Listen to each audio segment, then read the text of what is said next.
Good afternoon, everyone. My name is Peter Reale, and I'm the Vice President of Community Member Services. I have the privilege of supporting and leading our branch network with branches across Metro Vancouver, the Valley, Squamish, Vancouver Island, and Cormorant Island, as well as leading our Member Service Center, which is our call center. I want to welcome you all here to Vancity's 2023 Financial Literacy Month series of webinars. We'd like to begin the webinar by first respectfully acknowledging that Vancity operates on the unceded lands of the Coast Salish people, represented by the Musqueam, Squamish, and Tsleil-Waututh nations, and the traditional keepers of their land. They have been custodians of this land since time immemorial, and as visitors, we'd like to start this webinar by paying our deepest respect and thank elders of the past, the present, and leaders up and coming for allowing us to live, work, and play on these lands. And to begin, some housekeeping and logistics.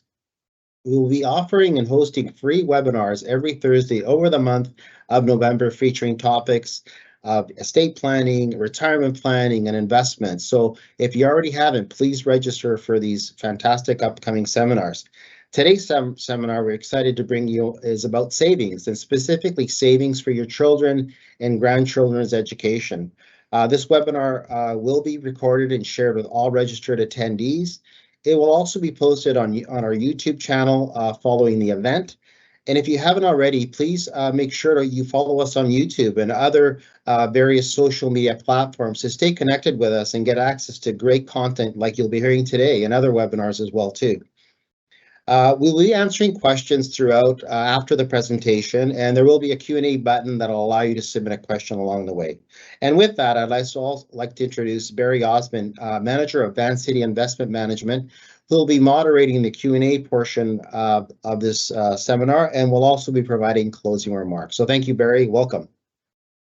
Lastly, we encourage you to engage with us throughout the webinar. We certainly always value member feedback in terms of what you think about the webinar, but also any questions you have along the way about the presentation. So, and of course, welcome to take notes on what's most valuable to you and what might be most helpful to you in terms of how we can provide trusted advice and solutions for you. So with that, I'd like to now introduce to you our speakers for this webinar. So firstly, Kalev Vesic is a wealth advisor and with Vancity Credit Union and Credential Q-Trade Securities. He holds a certified financial planning designation, has a Bachelor of Business Administration, and is a responsible investment specialist. His aim is building trust with his clients, focusing on holistic wealth management, providing value through a range of topics such as socially responsible investment, estate planning, tax planning, and much, much more. Our other speaker, Magali Ward. Magali is a wealth planner with Vancity Credit Union and Credential Asset Management. She holds a certified financial planning designation, has a bachelor's degree majoring in economics, and is also a responsible investment specialist. She has worked in the industry for over 10 years and is currently part of our Vancity Sustainable Wealth Management Advice Team, which also provides a virtual option to our members in terms of their financial planning needs and solutions. Lastly, what I truly value about Kalev and Magali is their golden approach by leading with financial literacy, planning, and advice, which you'll be certainly hearing about in a few moments. We're excited to have them share their perspectives and advice with all of you. So with that, I'm going to hand it over to Magali to get us started. Over to you. Thanks, Peter. And thanks to everyone for being here today. So I'm thinking that a lot of you joining us today probably have young children or maybe grandchildren or other family members, and post-secondary education has been on your mind. We understand how important it is to you to save for your kids' post-secondary education. The cost of post-secondary education can be substantial, and it may feel a little overwhelming at first. Perhaps you don't know where to start or what your options are. The good news is we are here to help and there are options. But today we're going to talk about the most common strategy for saving for the post-secondary education, which is the RESP, and is specifically geared towards post-secondary education. I'll be talking a little bit about the basics around the RESP and the contributions, And then I'll pass it over to my colleague Kalev, who will talk about withdrawals and special situations. So let's just jump right in. So what is an RESP? So as I said, it is a savings plan for post-secondary education. You can set it up for anybody, but most common we see this for children and grandchildren. And more specifically, the RESP is a registered plan with the government. And what that means is that it attracts grants and bonds. The great thing about that is that it is essentially free money. It's money that the government is putting into the plan for you to help boost your savings and ultimately reach your goal of helping you pay for your children's education. So since it is a registered plan, you might be wondering, how is it taxed? What's the catch here? So really there is no catch. The RESP is made up of three main components. There's contributions, that's your money. There's growth, and then there's the government money, grants and bonds. So contributions are not tax deductible from income. So you can't write those off from your taxes. The growth, so earnings, those accumulate in the plan tax deferred. What that means is you don't have to claim anything in your income or report anything on your taxes annually. So where does the tax piece come in? So that's when you withdraw. So earnings, so the growth in the plan, and the grants and the bonds, those are taxable. However, they are taxed in the hands of the beneficiary, not you as the subscriber, as the account holder. So if the plan is used as it is designed to be used, which is for your kids' education, there is no real tax consequences or implications to you. So it makes it a really tax efficient way to save for your kids' education. So what types of plans do we have for RESPs? So the main two that you'll see is individual and family. Let's talk about the individual plan first. In an individual plan, you can only have one beneficiary. This beneficiary does not have to be related to you. Technically, it can be the same person. There's no age restriction when it comes to a beneficiary. You can open it up for everyone. But as I said before, it's more common for children and grandchildren because that's where the grant piece comes in. If you're wanting to open this up as a joint account, you can do so with a spouse, but you can't do it with anybody else.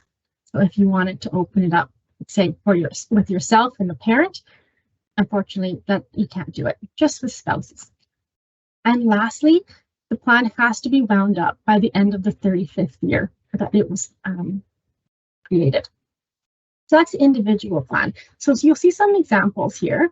So if you are the subscriber, you can have multiple individual plans. Maybe you have one for your daughter. Maybe you've set one up for a nephew or a grandchild. In this case, you have to have an individual plan. These cannot be combined into a family plan because there are restrictions. So it takes us to the next type of plan, which is the family RESP. So family RESP, you can have multiple beneficiaries.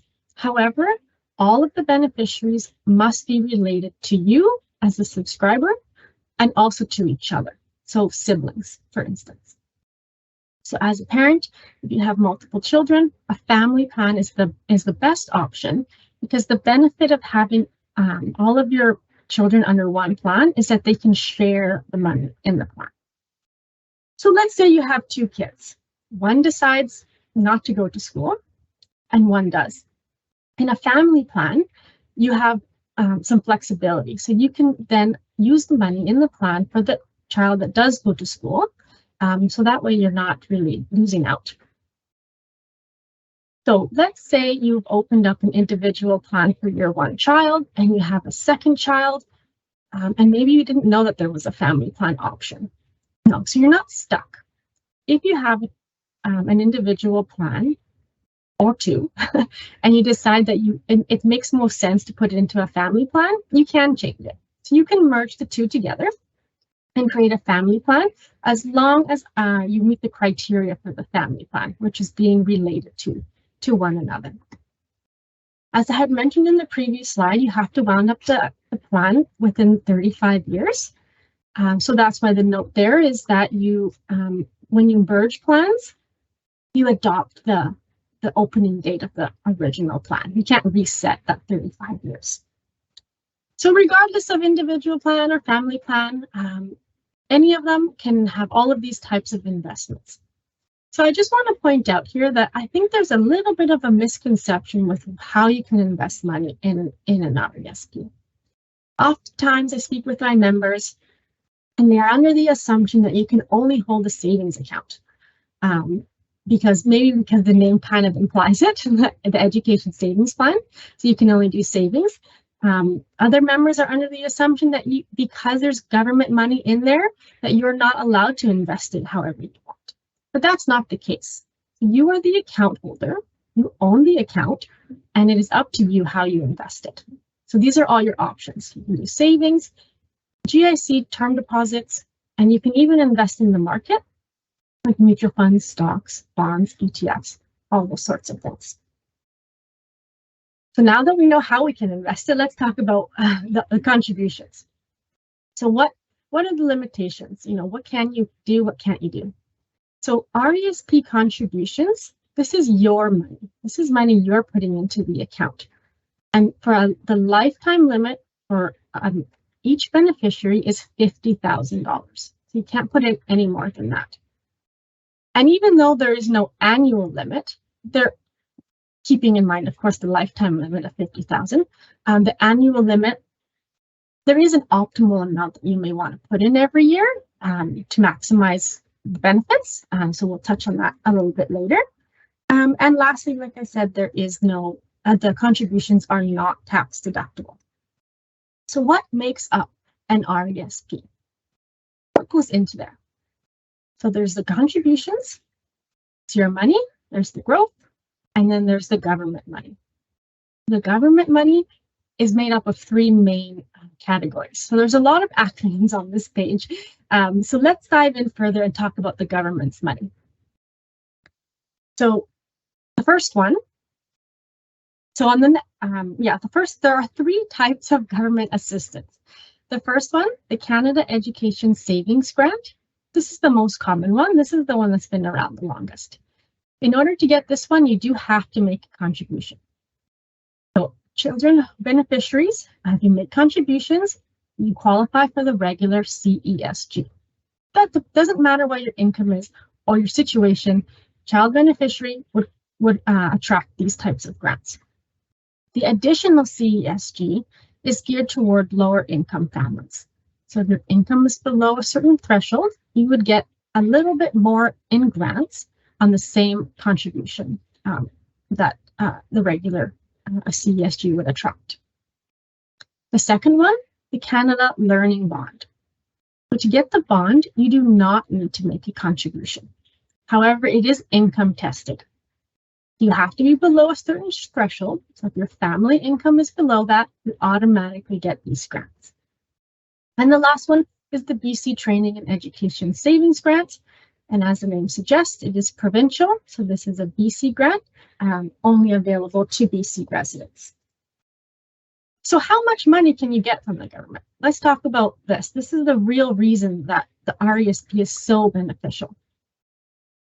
So the CESG, this is the one that's been around the longest.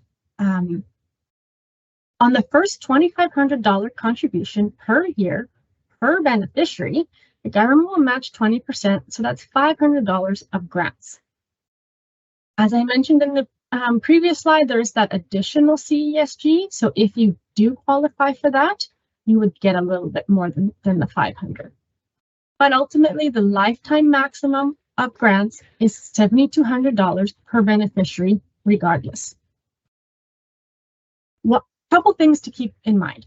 One, the beneficiary must be under the age of 18 in order to qualify. So in the year in which they turn 17, you have until the end of the year to get your contributions in and take advantage of those grants. And as soon as you get to January 1st, in the year that you're 18, you no longer qualify. That's a really important piece. The reason I say that is because a lot of individuals are still in high school when they're 18. So I have come across the situation where the child is still in grade 12, right? But January in the final semester, and the parents want to give that last little boost to the RESP and get those grants, unfortunately, no longer qualify for the grants. So just keep in mind about that 17-year rule. Another important piece is that there is a catch-up provision. So if you, for instance, you didn't open up the RESP right away, maybe you didn't have the budget to contribute, or maybe you forgot. You don't miss out altogether. There is an option to catch up. You can't catch up all at once. Unfortunately, you can't open up the plan when your child is 17 and dump all the money in and get all the grants, but there is a way that you can catch up. So if you open it up early and you contribute in the most optimal way, you can get $7,200 of grants. So that's pretty significant. So the next one here is the Canada Learning Bond. Like I said, you don't need to make a contribution, but this is to help lower income families kind of boost their RESP a little bit more. As long as you qualify under the family income threshold, you get this. So you open up the RESP, and the first year, you will get $500. Every subsequent year after that attracts $100, and maximum you can get is $2,000 of bonds.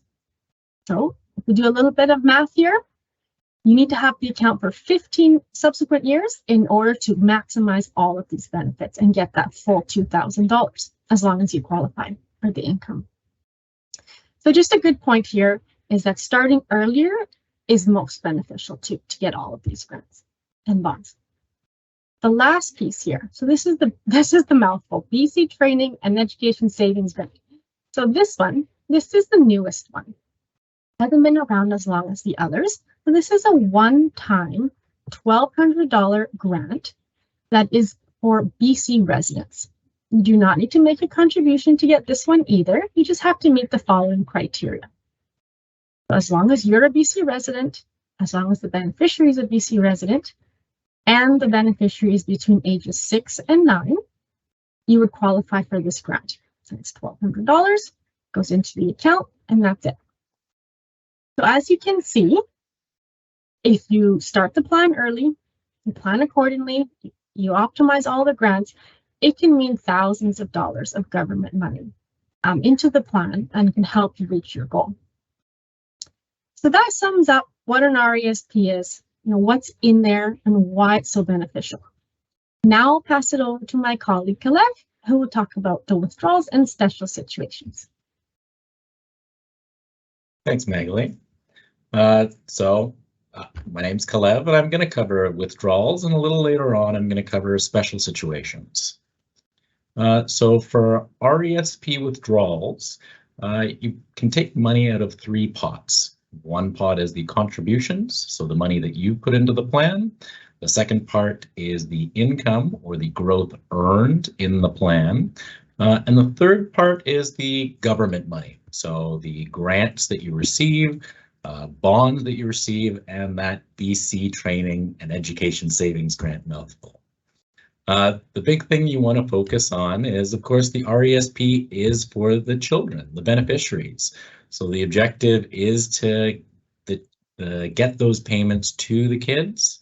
The second best way to do things is to pay yourself if your kids aren't going to go to post-secondary, because we want to try and minimize those grants going back to the government or a designated educational institute, because you can always donate the money to an institute if your kids don't go. So withdrawals for education, as I mentioned, can be paid to the beneficiaries, so paid to the child attending post-secondary. And even though there's 3 parts, you're taking from 2 different pots. So one is the grants and income earned, that's a combined amount. And the second one is your contributions.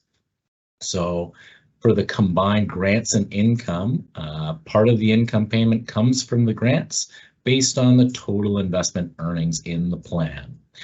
The reason the government does this is they don't want you to take all the grants out first and then have the child stop going, and now you can take all the income to yourself as well as the contributions. So they wrap the grants and income into a payment and have a specific formula for that. And of course, the grants and income, because that is free money, it is taxable to the beneficiary. And we're going to talk about tax planning in a later slide. So when we are making withdrawal for education, as Bagley mentioned, a maximum of $7,200 in the CESG, or the Canada Education Savings Grants, can be paid out. So if you have multiple children, each will get a grant portion, but you can only take out $7,200 per child. So an example would be a family plan. So say you have 3 kids, and each of the 3 kids has received $3,200 in grant money. So for a total of $9,600. Now only one child, Sam, decides to pursue post-secondary education. So Sam can receive all of the contribution money. He can receive all of the income or the growth earned, but he can only receive $7,200 in that government grant money. So I encourage you to try and convince the other 2 kids to at least take something to try and get that remaining $2,400. Otherwise, it's going to go right back into the government's pocket. So what qualifies as a post-secondary educational institution? Well, there's a lot of different options. So to receive the grants and income, it could be a university, college, or other institute in Canada. Could be an institute in Canada certified by Employment and Social Development Canada, or ESDC, because they provide non-credit courses for occupational skills. Or if your child or grandchild or niece or nephew decides to go outside of Canada, they could go to a college or university somewhere else. As long as the beneficiary is enrolled full-time for at least 3 consecutive weeks with at least 10 hours of instruction of work per week, or courses in a semester system, for example, that last 13 consecutive weeks. Now, if you're not sure if, the institution is actually designated by the Government of Canada, you can actually visit the Government of Canada website, and there is a fantastic resource that has a master list of all of those educational facilities that you can just search to see if the institute your child is attending is on there. If you can't find it on that master list, you can also call Employment and Social Development Canada. They have a certification program, and they would be able to verify if that institute is on the list. So next topic is tax planning. So the tax planning is really important, where if a student is going to drop out before the school year, before finishing their program, we want to get some of that money out. So if the student is dropping out before the end of the school year, we want to take the grant and income money early in the year because they might not finish the course. A great example is, life takes over, where a student just, has some health concerns, or they're not as interested, things happen. So we want to make sure we get that grant and income money out first.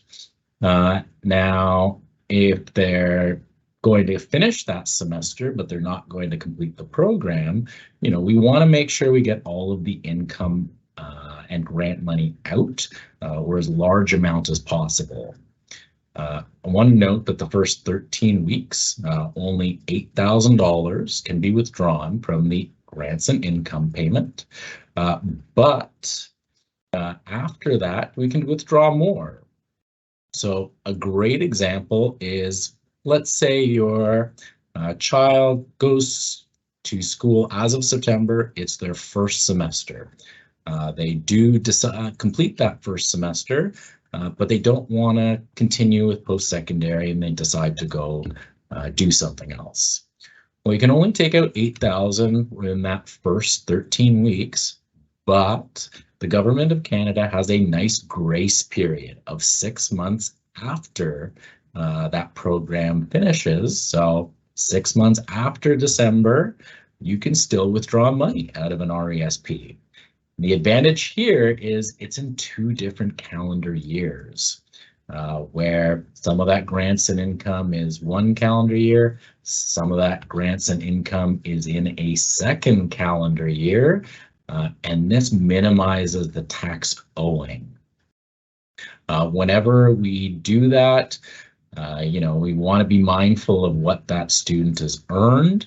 So we'll always talk to you about, have they worked part-time? Are they what's their future earnings going to be? To make sure we're taking out an appropriate amount of grants and income.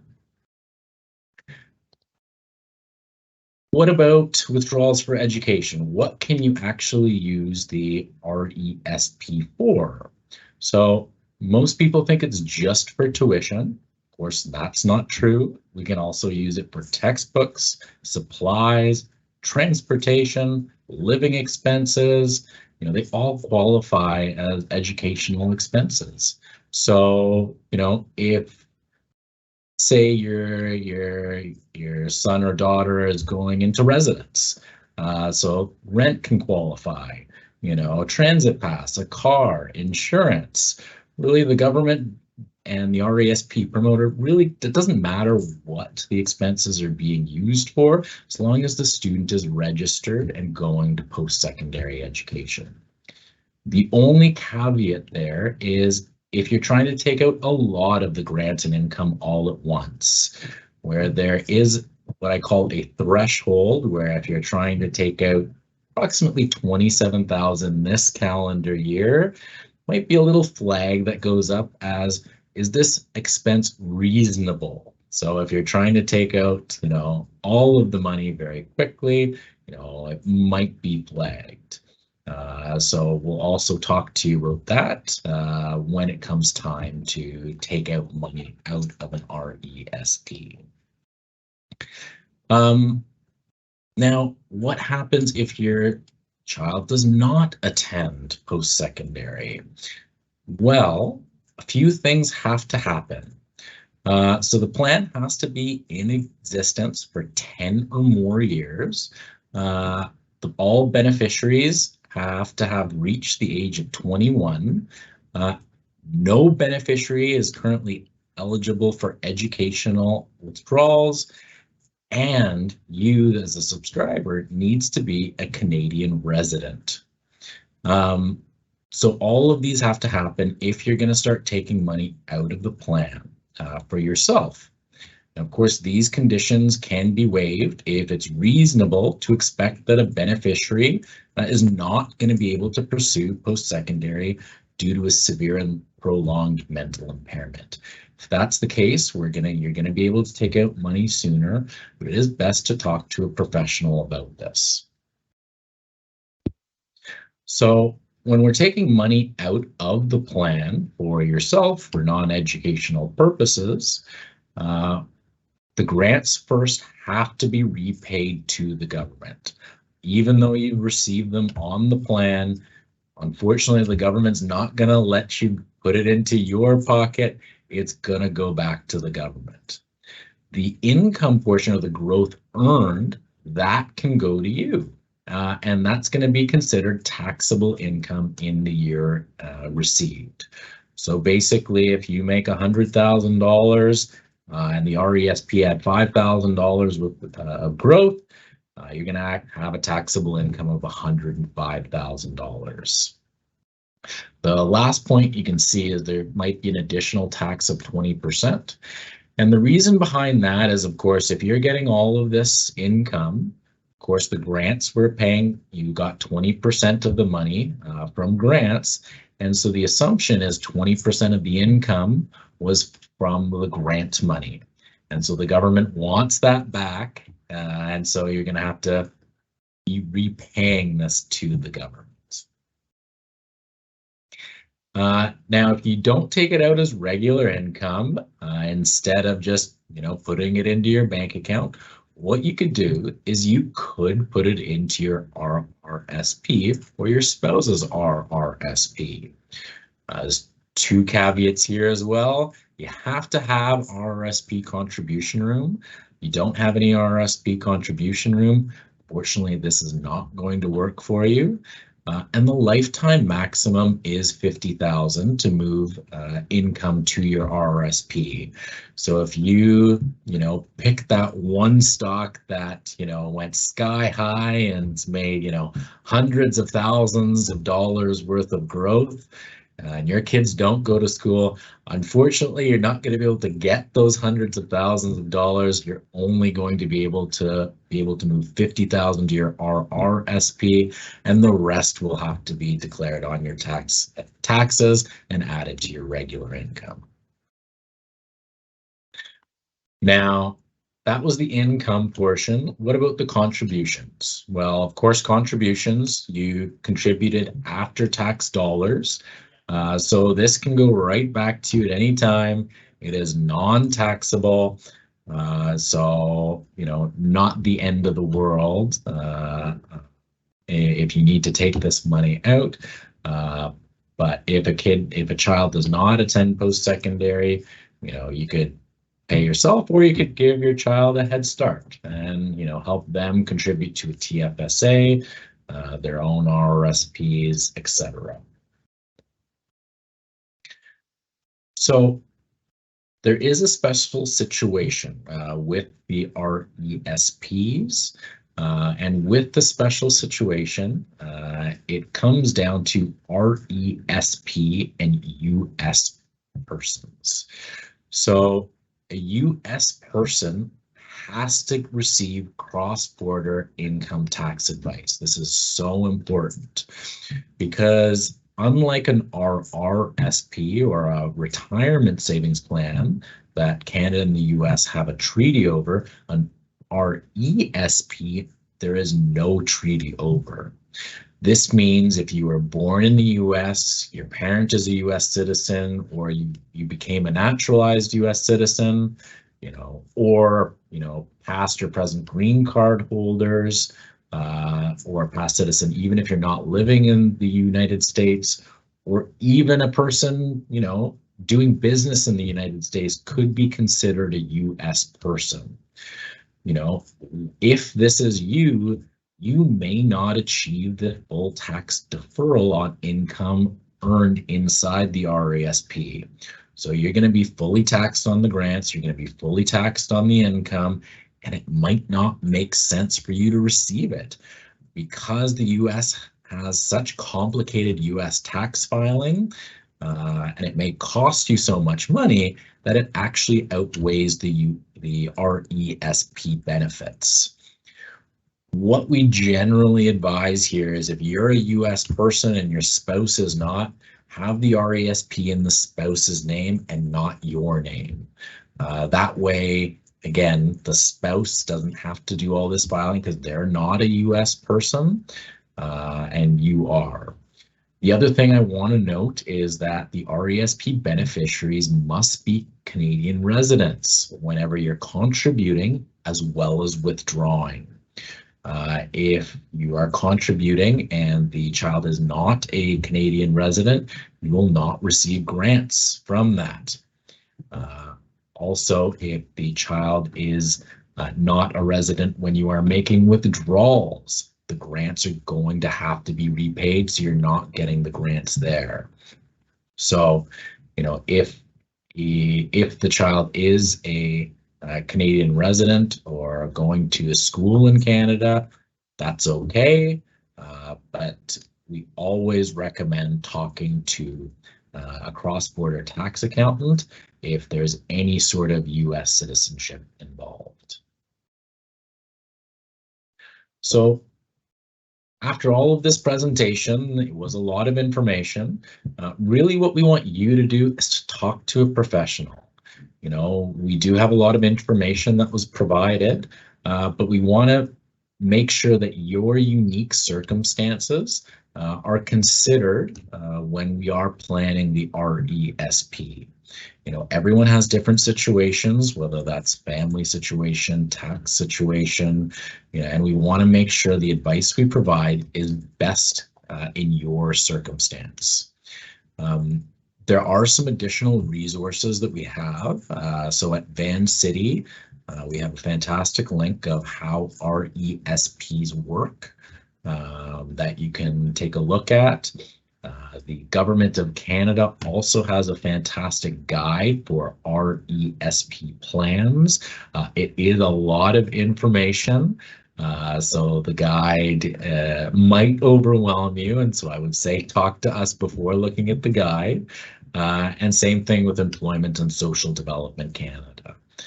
They also have a guide, but I would say again, come to us first. We can help guide you for whatever you need. So how do you get in contact with us? Of course, Van City has a full range of wealth management professionals.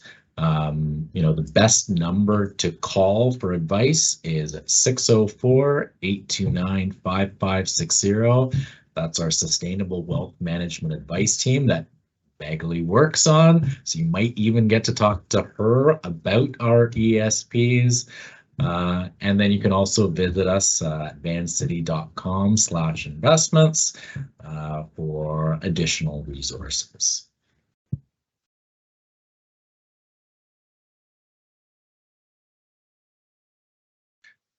So that's the presentation. Does anyone have any questions? Thanks, Caleb. I see that we have a few questions here, and just a quick reminder to our audience members to please post your questions in the Q&A area. We actually have two questions that are quite similar in nature, and I'm going to ask Magali if she can help us answer these questions. And I'm going to read them out if that's okay. The first question, I've received an inheritance and thinking about putting the maximum lifetime contribution limit. My child is 5 years old. Do you recommend me doing this? And the other question is, if you could please elaborate on what are my options if we need more than the 5,000 limit that you spoke about? Thanks, Barry.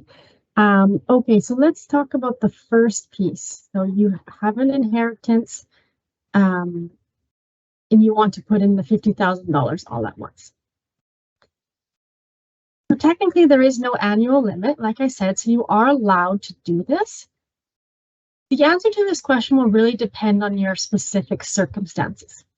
So if you put in $50,000 now, in your case, your child is 5, I'm going to assume you don't have an RESP yet, so you've never contributed. So when you put in the $50,000, you're going to get $500 of grants, plus another $500 of unused grant room from previous years that you didn't use. So you would get $1,000 of grants. The downside of doing it this way is that you're going to miss out on future grants. So now you've reached your limit, you can no longer contribute in subsequent years. So the maximum grants that you can get is $7,200. So ultimately you are forfeiting the additional $6,200 of grants that you could have gotten. So the way I think about grants is free money. It's extra money that goes into the RESP. So to answer your question, it can depend on a couple of factors, but maybe how you invest it. So if you put $50,000 in all at once and you invest it really well and it does great, then the growth in the account in a tax sheltered solution can possibly outweigh the consequences of losing out on those $6,200, if that makes sense. So it really depends on your unique situation and how you invest the money. And this kind of ties into the second question. So, the second question about if you want to do more than 50,000. So there are other options outside of the RESP where you can save for your children's future, whether it's education or not.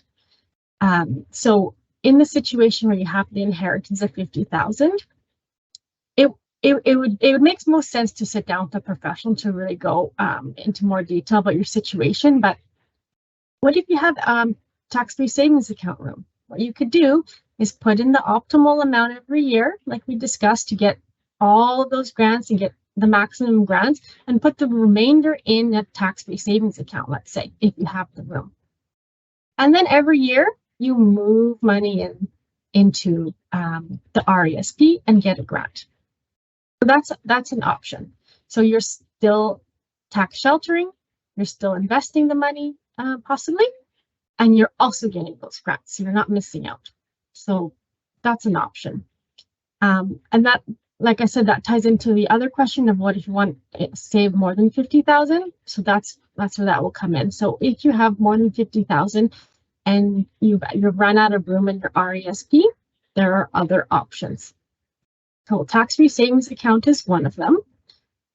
This would, of course, depend on contribution room. So if you have the room in your TFSA, you can absolutely put some money in there that is earmarked for your children. Tax-free savings account is yours. You own it. It's technically, your money, but once you take it out, you're free to gift it to your kids if that's what you want to do.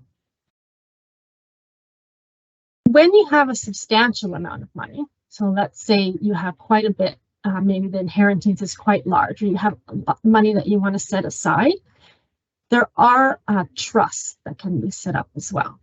So if you set up a trust for your child, this is a great way to set aside a large amount of money because it is protected in the trust. You set out all the criteria of when your child gets it and how, and that's one option. Downside with trusts is that they can be costly. There are legal. It's a legal document. There's legal fees. There's fees to maintain it. There's fees to have trustee maintain it. So it will only make sense if the amount is substantial. I hope that answers the question. There was a lot of information there. Thank you, Michael. That was great.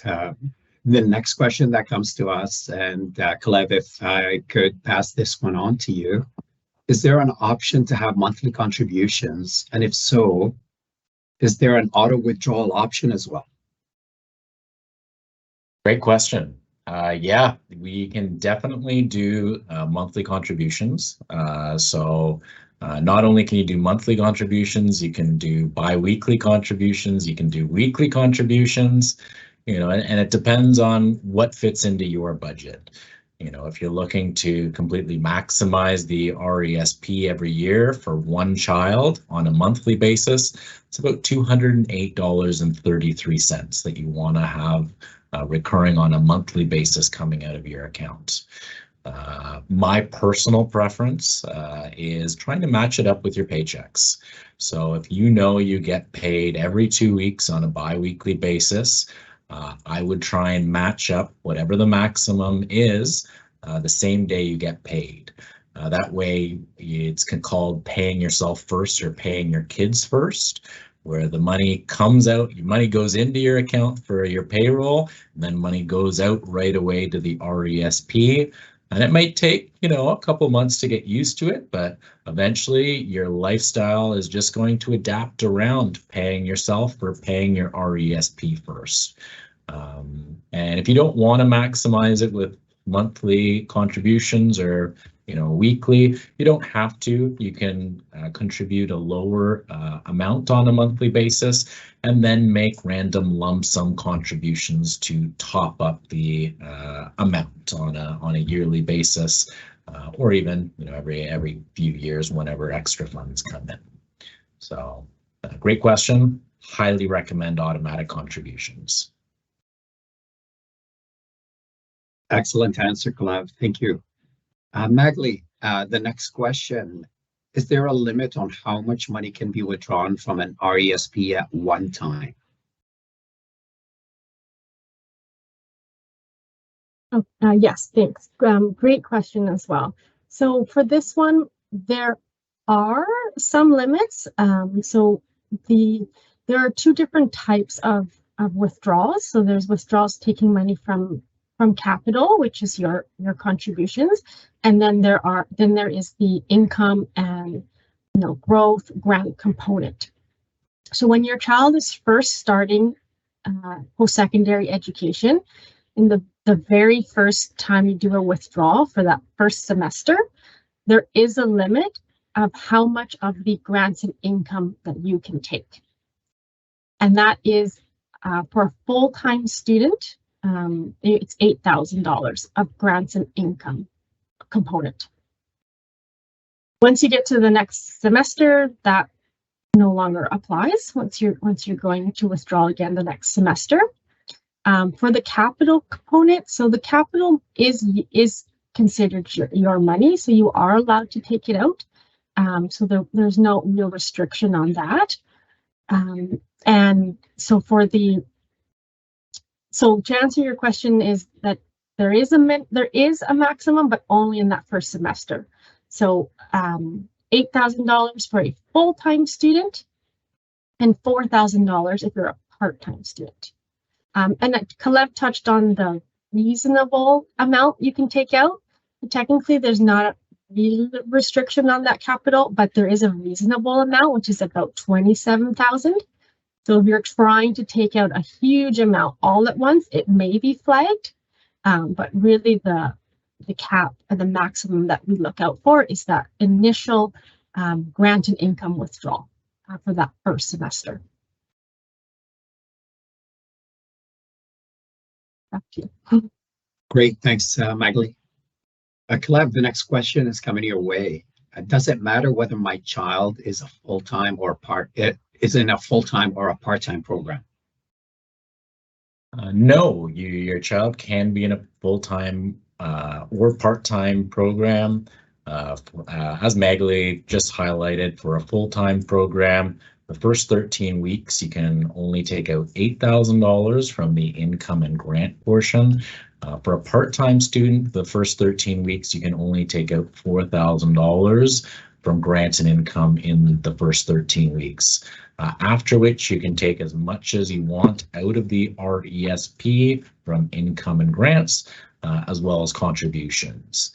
I would just say that you want to talk to a financial professional, make sure that you're getting the right advice on how much you want to take out, but your child can go part-time, they can go full-time.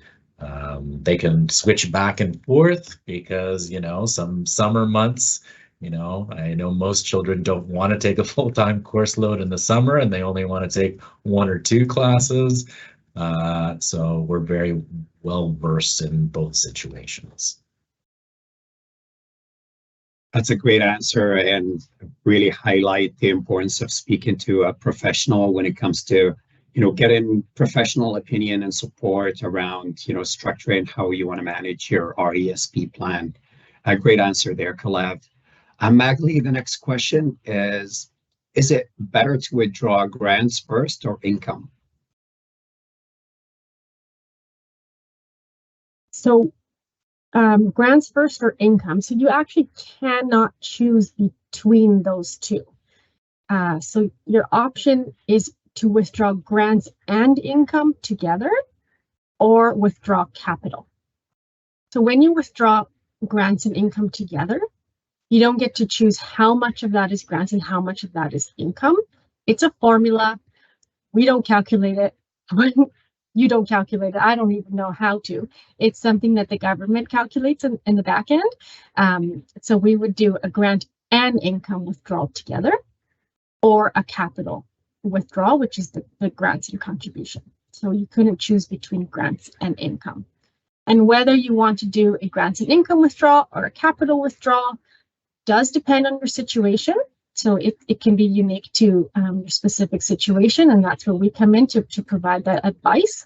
But generally speaking, for most situations, we want to take out that grant and income first, so that we don't risk losing those grants and having to return them to the government. Thank you for that answer, Magali. Kalev, I'm going to lay up the next question to you. we have two children, and if one goes to post-secondary and the other goes straight into the workforce, how do we split the RESP equally for both of the children? Yeah, this is a pretty common occurrence where, as a parent or a grandparent, you've, contributed equally to both kids. So you want to make sure that each child receives a portion of that RESP. So of course, if you remember that the income in the grant portion is taxed and the contribution amount is not taxed. So for the child that's going to post-secondary, they're going to get the income and grant portion for the majority of it because their income is going to be much lower versus the child that goes into the workforce. They're making money already, so their income's higher. So we don't want to make their income go even higher. So they're going to get the contribution side of things. So when the child that goes to post-secondary is making a withdrawal, you're going to take money out for that child from the grants and income and probably topping up a little bit of contributions, as well as withdrawing an equal amount for the other child from contributions. This way, again, contributions, they are not taxed. So the tax situation will be the same for the child that's going to the post-secondary, but the other child is going to receive that contribution. So they both receive an equal amount of money. This way, it's equitable for both kids. They're both receiving the money, and it fulfills your plan of, again, contributing equally over the years. Thank you, Caleb. That was a really well thought out answer. And again, a good reminder to our audience members about the importance of working with professionals to help you get the right advice as far as how to manage your RESP. We have, I think, one more question, maybe potentially we're also approaching the end of our presentation. Natalie, maybe I'll pose this question to you. And I've seen multiple scenarios similar to this question here, so we'll just I'll ask it as I've seen it here. Is there a group RESP, and how is that different than what we've talked about here today? Yes, thank you. That's a great question. So we do get asked that a lot. So a group RESP, so this is not something that we offer at Vancity, or it's not really done through financial institutions. It's done through different organizations and companies that offer these group RESPs. So essentially, you're being pooled in with other individuals who are also saving for their kids' education. You don't have very much control over the RESP, over how it's invested, or even over how you take the money out. The way that I like to describe it is kind of like a cell phone contract. So you're actually signing a contract that stipulates that you must contribute X amount of dollars every month. And if you want to cancel early, there's going to be substantial fees. And then when it comes time to withdrawing, you can't take it out all at once or however you want. You have to spread it out over the 4 years. So if any of us ever had a cell phone contract, if you've tried to cancel it early, you're usually hit with a big fee. So that's something that, it's not very attractive to the group RESPs. So I would caution you when looking at the group RESP option. There is a lot of fine print, so you would want to read that carefully. I would absolutely encourage you to speak with our wealth professionals here to talk more about it. But if you want to have control over how you put the money in, how it's invested, how you take it out and get the most benefit, I would stick to the most common, which is the individual plans and the family plans. That's great. Thank you, Magali. And this brings us to the conclusion of our presentation, I'd like to take a moment to thank Peter, Kalev, and Magali for participating in this informative session. I would like to also thank our audience members for your time and participation, great questions and great engagement. And I want to remind everyone that this presentation will be recorded, has been recorded, and then will be posted onto our YouTube channel. And for those of you who registered for the webinar, you will receive an email shortly after the webinar with a link to the recording, as well a quick survey. And as you can see here on your screen, there is also a QR code that if you could take a moment or two of your time to participate in a quick survey, we would really appreciate it. And with this, this brings us to the conclusion of this particular webinar, but this is not the last webinar in the financial planning series. As Peter mentioned earlier, when he kicked off the presentation, we are doing a financial planning webinar and a financial literacy webinar every Thursday during the month of November.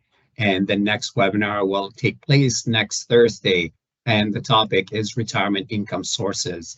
So please, if you are interested in participating in the webinar, the next one and the one after, or the one after, feel free to sign up for as many of these webinars as you'd like. And as again, you can always revisit the content that you've seen here today through our YouTube channel. And with this, I would like to thank all of you for your time and wish you a great rest of your day. Thank you.